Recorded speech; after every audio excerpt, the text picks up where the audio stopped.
Hello and welcome to Juliet and Lucy's Quiet Leadership Revolution, the podcast for senior and aspiring leaders who want to make their voice heard and their impact felt through thoughtful, reflective, confident leadership. People who want to lead by example, bring others with them, and who are ready to learn and adapt to deliver brilliant results. I'm Juliet Corbett. And I'm Lucy Gower. Today we're going to talk about productivity tactics. Because our time is finite, we only have a certain amount of hours in the day. And if we earmark time to do our best work, we have to make as best use of that time as we possibly can. And that's where tactics to help your productivity really come into play. Absolutely. And this actually follows on from a previous episode that we did around shifting our mindset around the importance of creating time to think.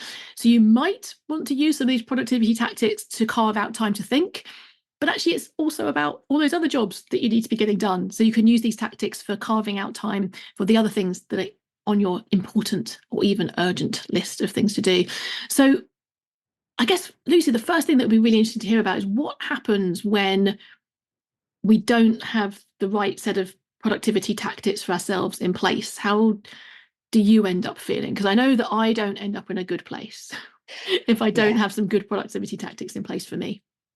Oh, absolutely. I'm a real list writer and I segment my day into different kind of chunks to do the things that I need to do. And if I haven't really figured out how I'm going to carve out the time or how I'm going to use it, I make myself a cup of tea. I'll let the dog out in the garden. I'll maybe put some washing on. I'll tag between different tabs on my laptop. I just don't use the time very well at all. And then I end up feeling a bit rubbish, like I've let myself down, like I've still got the stuff to do and the day has less hours in it now than it did an hour before. So without over-egging it, it can be pretty catastrophic if I don't plan my time really well. How about you?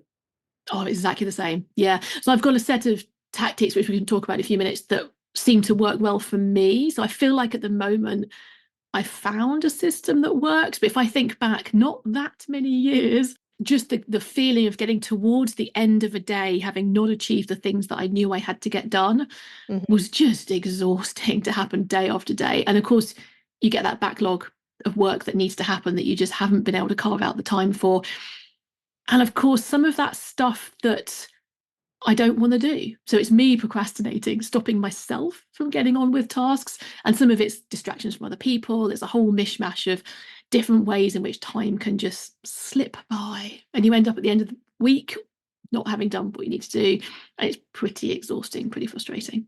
Yeah, absolutely. And there's a few things in there that you said. I think there's lots going on for all of us in our, in our whole lives and the things that we want to get done. So it's not as simple as carving out some time and doing the thing. It's more complex than that. There's things we need to do that are urgent, important. There are things that are more long term. There's things that we find boring, frankly, and we put off. There's things that we procrastinate around. So let's just be clear that for all of us, there's always a lot going on when we are trying to be productive, get the important things done. But Juliet, is there a one best productivity tactic, do you think? No. And yet there's a massive industry, isn't there, of people that try to sell you, or at least get your attention on YouTube videos and all the rest of it, trying to tell you this is the one tactic you need and your life will be better. Like I've stopped believing any of that. I think there are things that tend to work for more people. And there are definitely some trends out there that are worth exploring that we can talk about today. But this idea that there's this one holy grail productivity tactic that's going to work for everyone just is a really self-defeating journey to go on. Finding what works for you is definitely the way to go, and realizing that will mean that you'll find things that don't work for you as well, and that's okay. Just don't do them. I'm wondering if you're looking at all those YouTube videos when you're supposed to be doing the thing. That's one of your procrastination techniques. And actually, procrastination is such a big topic in and of itself. We're going to be focusing on procrastination, what it is, and how you can overcome it as a complete separate topic. Yes, because there are a lot of different thinking processes that are specific to that procrastination. So, Lucy, what about you? Do you? I'm thinking you're in agreement that there isn't one holy grail productivity tactic. What are your thoughts? Yeah, I agree. I don't think there is a one holy grail. I think all of us are different, unique individuals, and it's a bit of a practice of trying different things, figuring out the ones that work best for you, and then honing in on those. I don't think there's a Yeah. one size fits all. I know some people that absolutely swear by, using project management systems like Trello or Asana. Other systems are available. But for me, I know that fundamentally I have to write things down, and I write down my list. I write it down old school with a pen or a pencil, and I cross it out, and it makes me feel better. I know that that works for me, but you've got to find the thing that works for you. Yeah. So I wonder, first of all, obviously, what works for us might not work for other Yeah. people. So maybe we could start by talking about what works for us, and then we can cover some of the things that maybe we've tried, didn't quite work for us, but we know that have helped other people that we've worked with. So, Lucy, do you want to give us a Yeah. sense of what works well for you? What have you discovered? So I'm a big fan of the Pomodoro technique that you may have come across or heard of before. And this is on the premise that you set a timer. And the original Pomodoro technique is that you set your timer for 20 minutes. And for that 20 minutes, you just do the one thing that you've got to focus on. You turn off your email alerts, you put your phone out of reach, you turn off all other distractions, and you just focus on that one thing for 20 minutes. At the end of 20 minutes, your alarm goes off. And there is the thought that if you're really into it, you can keep going, or you take a 5-minute break and then you do another 20 minutes. So the Pomodoro technique is absolutely about clearing the decks of everything else and 100% focus on that one thing. Now, this works really well for me, but the 20-minute bit doesn't work really well. For me, I'm just getting into the thing after 20 minutes. So my optimum time is 45 minutes. I set my alarm for, and I run sessions called Get It Done sessions within my network community, where we do this on Zoom. We meet for accountability, turn our screens off for 45 minutes and then come back. So I think for me, it's the premise of clear the decks of everything else, turn off all of your distractions, focus just on that one thing. And you might have to play around with what your optimum time is. There was someone on a recent Get It Done session, and they were like, actually, I had a break halfway through and went and got a cup of tea, because 20 minutes is their optimum time, but we're all different. So you've got to figure out what yours is by a bit of trial and error. Yeah. How about you, Juliet? Have you used I find the Pomodoro? same. Yeah. I find Tom Pomodoro useful. I find the 20 minutes way too short, exactly as you. I'm only just getting into it now. I think it take a while to get into things. I have a great jealousy of people that can get a lot done in 20 minutes, but I find I'm just warming up at that point. So actually, for me, if I have control over my diary, which isn't always the case, but if I do on a particular day, my optimum is actually 90 minutes. So it's quite a long period of time. And I might go for a bathroom break spontaneously at some point during that, but I won't get up and make a cup of tea voluntarily until the end of that. So I have an alarm set for 90 minutes, and assuming that the task is big enough or deep enough, if you like, to need that length of time, and I'm not just stretching something out for the sake of it to take 90 minutes over it, I actually find that time period the most effective. But at the end of 90 minutes, what's really interesting for me is that there is an overwhelming urge to keep going. And if I do, the quality of what I do falls off a cliff immediately. And I discover that if I'm still sitting there 2 hours in, what I've done in the last 30 minutes has been very unproductive. So at the end of the 90 minutes, I definitely take a proper break. So I'm up for at least 15 minutes, half an hour, doing something else around the house or doing something else at my desk before then launching into another 90-minute block. That's my optimum, I think. But I've only got there through trial and error. I think that's interesting. I'll tell you the other place that works really well for me: on a train. If I've got my headphones in, I'm on a train, I arrive at whatever destination in 45 minutes, an hour and a half, whatever the time is. I plan what I need to do within that time frame, and it's pretty much that's a hard finish, because when we pull into the station, the work needs to be done. Now, I'm not suggesting that people start like getting on cross-country trains to write their strategies, but it can be helpful if you need to be on a train. Anyway, but I love that. you do need the noise cancelling headphones. Yes. But there's something about having noise in the background. So I also enjoy actually having a crackling fire soundscape on my phone while I'm doing these 90-minute blocks.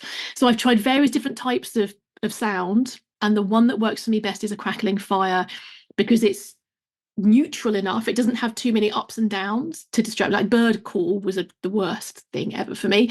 So it's kind of within the same audible range. It doesn't go up and down too much, but it's just a constant. And I discovered that during lockdown actually, and found that it was incredibly helpful for cancelling out the noise of the kids. But I still use it now, even in a quiet location. I'll use it. It puts my brain into a focused kind of way of working. Oh wow, that's fascinating. So it's almost like white noise. Yes. Yes. So you see, again, so we're all different.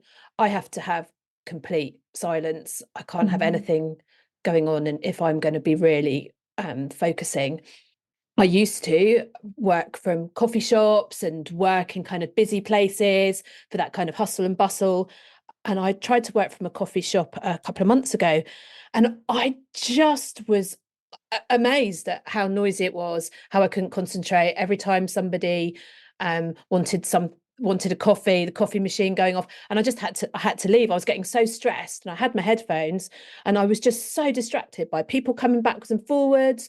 They had nice cake over on the table, and the noise of the coffee machine, the door opening, closing. It was a nightmare. And I used to do really well in coffee shops. So there's something there, I think, around That's interesting. it changes over time, and perhaps, or Yeah. circumstances, perhaps lockdown made me much more susceptible to loud noises and bustle and people.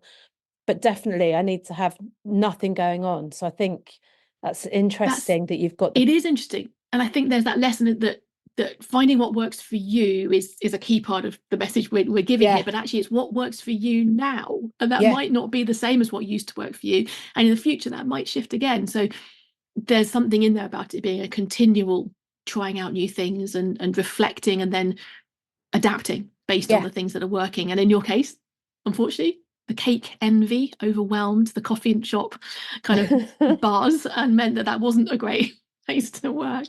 No, I felt massively stressed and had to kind of scuttle back home.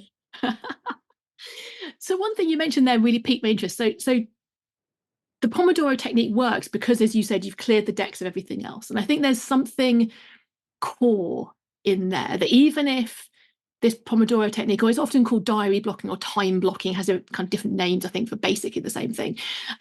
But there's something that's core principle in there around making sure that you're not switching between lots of different tasks simultaneously. Because this idea that we multitask is basically a myth. We don't actually multitask. We just context switch quickly from one thing to another. So a lot of these techniques are around solo task working, one thing that you can get deeply into. Yes, exactly. So I think that there's something about the mode that your brain is working in. So I batch my time. So I might do a bit of time where it's like I'm doing emails or I'm doing quick back and forth things, which is a very different mode of thinking to sitting down and writing some copy or doing budgets. So I try and batch the same sort of mode of thinking together, and that really helps me. And if I'm and I can Pomodoro technique that's a helpful way to go. I'm going to spend 45 minutes emailing, because there's that quick back and forward. I'm going to deal with lots of things. Yeah, definitely. So it's batching a group of things, even if the thing that you're batching together are lots of little annoying little things that need to happen, whether that's email inbox or, putting in your expense receipts or something that's a bit bitty. If you batch all of those little bitty annoying things into one block, even though you're context switching within that, the type of brain power that you're using is, I'm doing lots of little things. They're very kind of shallow. I don't have to think deeply about any of these things. I just need to get them done. And so batching things together, again, is a sense of grouping things so that you're not having to work across email all the time, for example, which is just the worst distraction. What else works for you? Do you find that there are different times of day that make a difference Yeah, for you? 100%. So a few years ago, I read a book called When by Dan Pink, which he talks about when you do work, it's important. And I think this is the first time I'd ever really thought about it specifically. He describes people, you're either a lark or an owl. You do your best if you're a lark, you do your best thinking first thing in the morning. If you're an owl, it's later on at night. So I'm definitely a lark. So I do the difficult stuff, the stuff I've really got to think about, batches into the morning. So by about 11 o'clock, I need to be shifting to do something else. So in the afternoon, I tend to do things, emails or the quick backwards and forwards, the things that I don't have to do sort of deep thinking about. And actually, according to Pink, when you're in the afternoon, when you're in your kind of trough, often we get an afternoon slump, don't we? That's the best time to do creative thinking, because more topics, ideas kind of get through. In the morning, you're really vigilant, so you shut things down. In the afternoon, you're kind of more relaxed. So there's definitely something about matching energy, time of day when you do particular tasks. But then again, we're all different. So my best time is my morning. How about you? It's really interesting. So I completely believe in everything you've just said. I just haven't discovered that works for me, which is really interesting, because a lot of the people I talk to and work with do find that really helpful. So I know it's real. I've tried various different times of day to do various different things, and I've never managed to find a pattern, a rhythm as to when it is best to do certain things.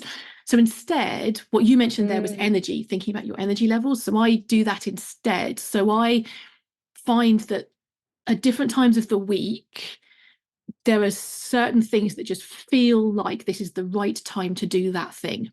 And I can't even tell you why that's the right time to do that thing. Often, the only pattern I've been able to find is that the less cluttered my mind is, so the more spaciousness I have in my mind, I guess, the more willing I am to tackle something that feels like it's going to be difficult. And quite often, once I've got started, it isn't actually as difficult as I feared it was going to be. But there's a moment or two in the week where I've trained myself to just spot it. It's like, okay, I'm feeling calm, I'm feeling settled, I've got a spaciousness around my thinking. And then I know this is the time to jump into that thing that I'd been putting off a little bit because I thought it was going to be hard. And that's the time when I find I can just sail through it. And actually, it was nowhere near as bad as I thought. Which I'm still keeping an eye on it, because I still would love to find a pattern to do with time of day. But now I've realised that rather than continually just forcing myself to look for time of day patterns, I'm looking for thought patterns, thinking patterns as to when to tackle those things. Does that resonate at all? I mean, I don't know if I'm sounding completely crazy. You do sound a little bit. No, I'm joking. That's fine. Happy with the crazy. That makes absolute sense. And maybe it's not that different to time of day. I know that on there's some days, so I've got my list of what I'm aiming to do. I don't always get through it. And some days I'm like, I just can't do that thing today. I just don't have it in me to write that document today. And I'll move it on to the next day. And then all of a sudden, 5 p.m. on that day, I think, oh, I really fancy doing that. So I'll get on with it. So are we saying the same thing? I'm not sure, but I think that there's something about being really clear on what has deadlines and what needs to be done when, and flex within that to be able to just listen to your brain, to your body, to do the bits of work in the order that feels most interesting for you. Because that piece around procrastination, I think that there's a fine line, because you can say, well, I'm listening to my body and I still don't want to do it, and it's 3 months later. But within a kind of framework of when deadlines and when things need to happen. Yeah, absolutely. What's the point in spending time trying to push through a mental barrier when actually you don't need to do it today? You could do it tomorrow and you could get it done in half the time. Exactly. So I've put boundaries around that deadline issue. So I use time blocking. So it's very similar to the Pomodoro technique we were talking about before, but it's planned in advance. So I use my diary not just for meetings and calls and things, but also for blocking out time when I'm going to do certain things. I write in that time block what I'm going to do at that time. And I give myself permission to move that time block later into my diary, later into my calendar, if there's space for me to move it before the deadline. So if I can find somewhere else to slot it, then I allow myself to let it slide until I'm feeling in the right frame of mind. If I look at my diary and I can't move that block of time to before the deadline, then I just force myself to do it, because you can't only listen to your body. You need to work within the expectations of others and the boundaries that you have within your own work. So I found that works for me.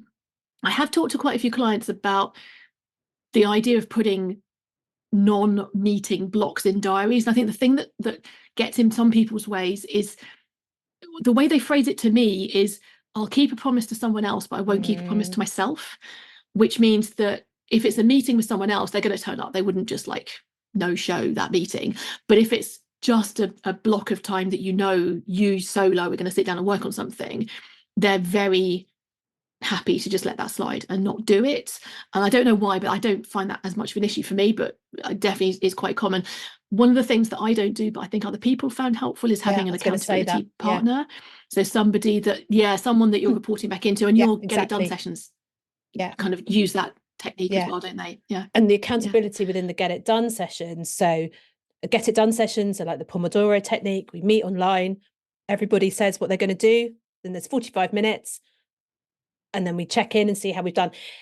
There's accountability. If somebody doesn't get it done, it doesn't mean to say that they've failed, but we're more of a sort of cheerleading squad. But if you know that in 45 minutes you need to come and tell people what you've been up to and whether you've got the thing done or not, it is a helpful tool for most people, is what I've found.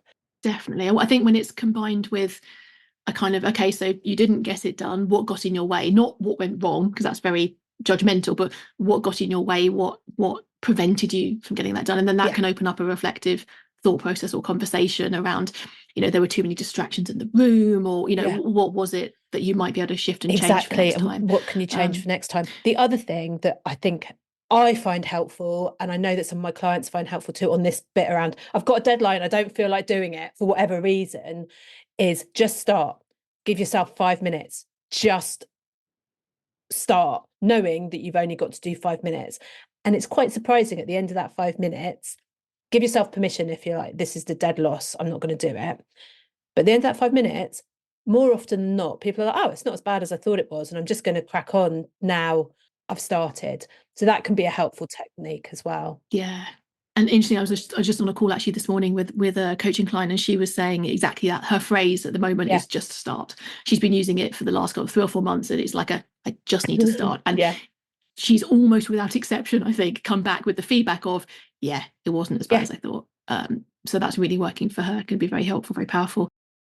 The other part that I wonder about, that I've kind of learned to manage as well, so there's that not getting distracted yourself, not context switching your brain too much, so not multitasking wherever possible.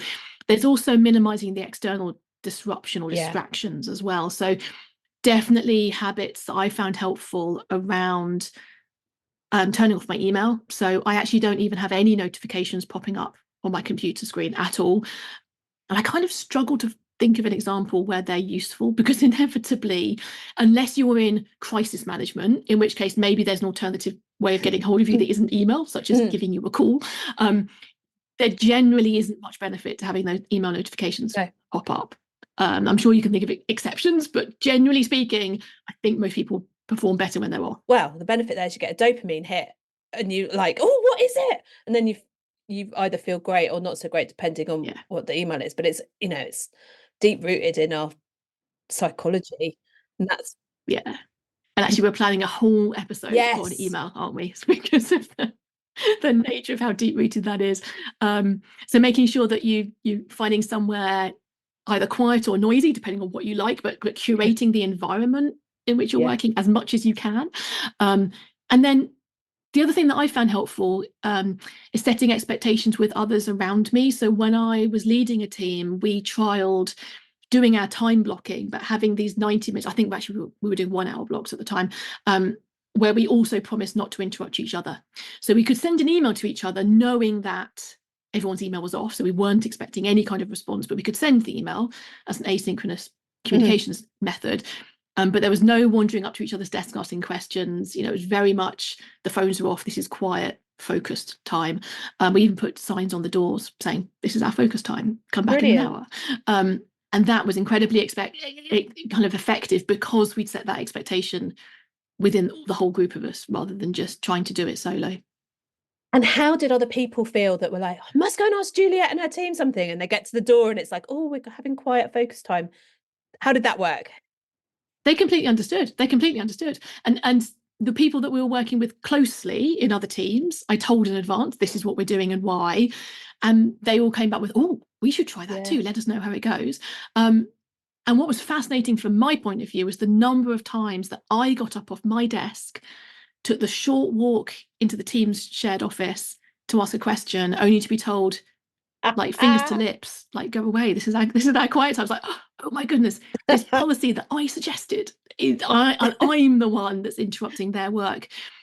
And it's amazing, actually, we all know how much we're disrupted by other people. Oh, yeah. But to think about how much we disrupt the work of others is also incredibly eye-opening when you're doing something like that, a shared project with other people like that. Do you know what? That's so interesting because recently a friend and colleague came to stay, and we were both working on the table in my kitchen, and I felt like a small child on it going, oh, what about that thing? What about this? And I realized that I was really distracting them, partly because I'm not used to working with other people. As previously discussed, I'm in my own space that is quiet. I work on my own. So there's something about the novelty of that made me the distractor for the other person. And I think being able to hold a mirror up and say, you know, there's lots of reasons why we're not productive, lots of external reasons, there's lots of internal narrative going on as well. And maybe I was the person in the office that's disrupted everybody else. I don't know. Feedback. That's hilarious. Well, I certainly was. But it's having that awareness, isn't it? And whether that awareness is stimulated by someone else giving you feedback of you're interrupting us and you shouldn't be, or whether that's yourself catching what you're doing. As soon as you've got the awareness, that's normally enough to trigger a slightly different set of behaviors that you're hopefully less disruptive, less distracting for others around you. So if you're listening, if you're listening and you're thinking, oh, maybe it's me that's the distracting person, then you know what to do. Yeah, you're in good company. You're in good company. So time is flying by. I'd love to wrap up our conversation with a couple of takeaways for people. So what are the key things that we want to recommend that people try as a result of this conversation? So I think that it is acknowledging that every single one of us is different. You've heard between Juliet and myself, our ways of carving out time and using that time well is different. So I think that there's a bit of experimentation and testing the things that you can do, almost like, so you've got your own toolkit of helping you to be more productive, whether that is writing out your lists, whether that is using the Pomodoro technique, whether that is batching, and whether that's coming along to one of the get it done sessions. There's not one size fits all, and it's testing out different ways that you are as productive as you can. And that would be my starting point. But unless you deliberately focus in on it, nothing will change. So you've got to be clear about why this is important. That was an absolutely key point. Yeah, definitely. It's that sense of knowing that things can be better, life can be better, working life can be more calm, and you can carve out that time to think, like we were talking about in one of our previous episodes, and having the confidence to take control of your time. Different people in different roles will actually have different levels of control, but to some extent, all of us can take some control over our time. And so having the confidence to seize that control as much as possible within the framework in which you're working. And then, as you said, this is a menu of ideas, a little toolkit to dive into and figure out what works for you. It's testing and learning, listening to your body, looking at the results of how productive you are and how productive you feel at the end of that, which is the end result. And the last thing I would like to say is this isn't about squeezing more and more and more into each day. It's not like productivity to become robotic. This is productivity to help you carve out time to reflect and to think so that you can prioritize more strategically going forwards. So don't do all of these things and just keep packing more in. Use the time that you're saving to actually reflect back on how things could be improved and prioritized better over time. Well said. Perfect. Right then, well, as we wrap up our conversation today, we'd love to hear about what's resonated with you from this conversation. As we're building up our early episodes in this podcast, we really want to hear feedback from you about what's resonating, the questions that you're left with. Maybe you've got a different point of view or a different productivity tactic that you've tried and that's worked for you, so that we can curate future episodes for you with you in mind. So if this conversation has been helpful, please do share this episode with a friend, subscribe on your podcast app, and we will talk to you again next time. So thank you for spending this time with us. And don't forget that if we want to make our voice heard and our impact felt, we need to gift ourselves the space to think, the courage to lead, and the confidence to adapt. I'm Juliet Corbett. And I'm Lucy Gower. We hope you'll join us next time for the Quiet Leadership Revolution.